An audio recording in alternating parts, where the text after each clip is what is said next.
मारो मारो जयकारी मारो गिराज भैया राकेश ओझा जिंदाबाद जिंदाबाद जिंदाबाद पूरी छाप जिंदाबाद जिंदाबाद जिंदाबाद मंटू का मनाओ मंटू के ना ना राकेश ओझा जिंदाबाद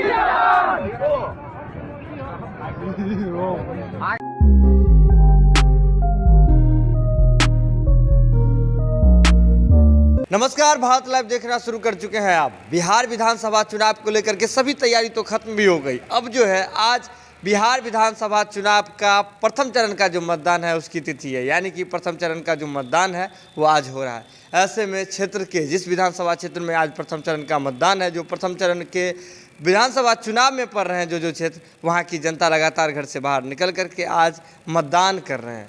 ऐसे में बिहार में राजनीतिक घटनाक्रम जो है फिर भी लगातार तेज़ी से बदलता हुआ दिख रहा है। हम बात कर रहे हैं शाहपुर क्षेत्र की। आरा जिले के शाहपुर क्षेत्र की जो बात है वो लगातार पहले से भी चर्चा में रही है। विश्वेश्वर ओझा हत्याकांड आपको बिल्कुल याद होगा, किस तरह से राजनीति में आकर के विश्वेश्वर ओझा की हत्या हो गई थी। भाजपा के एक अच्छे पद पर सुशोभित रहे थे विश्वेश्वर ओझा। इसके बाद चुनाव के बाद जहां राहुल तिवारी वहां से जीते थे, शाहपुर क्षेत्र से राहुल तिवारी जी विधायक बने थे, जिसके बाद हत्याकांड में उनकी भी संलिप्तता की बातें सामने आ रही थी। लेकिन इसके बाद बिहार की राजनीति है, राजनीति में जो है सहमत का खेल लगातार चलता रहता है। आपको बता दें, विश्वेश्वर ओझा की हत्याकांड के बाद उनकी पत्नी शोभा देवी का जो नाम है पूरे क्षेत्र से सबसे ऊपर चल रहा था, यानी कि शोभा देवी का ही उनका उत्तराधिकारी बताया जा रहा था। ऐसे में उसके बाद जो बीजेपी जो है, लेकिन अपना तेवर बदलते हुए पिछले चुनाव में ही उन्होंने मुन्नी देवी पर, जो कि विश्वेश्वर ओझा की भाभी है, उन पर भरोसा जताया था।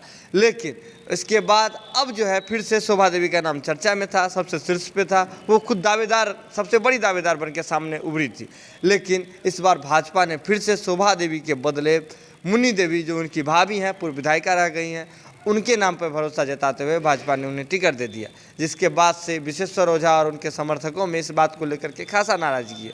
इसी बात को लेकर के विश्वेश्वर ओझा के पुत्र राकेश ओझा ने लगातार कमान संभाल रखी है और अपनी मां जो है, यानी कि शोभा देवी को इस क्षेत्र से निर्दलीय प्रत्याशी के रूप में खड़ा रखी है।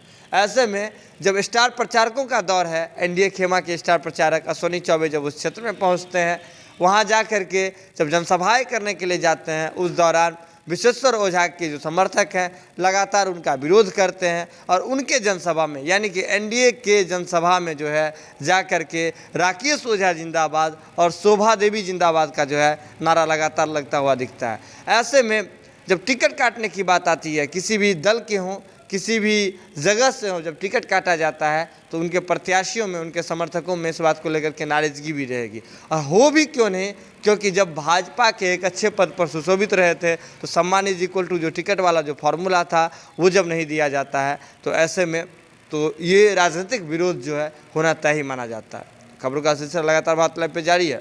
बिना मिलावट की खबर के लिए आप लगातार देखते रहिए भारत लाइव। तब तक के लिए दीजिए इजाजत, नमस्कार। करियर इंस्टीट्यूट के साथ शिखर करियर इंस्टीट्यूट पूर्वी भारत में एकमात्र कोचिंग संस्थान जो एक्सक्लूसिवली है मेडिकल एंट्रेंस एग्जाम के लिए।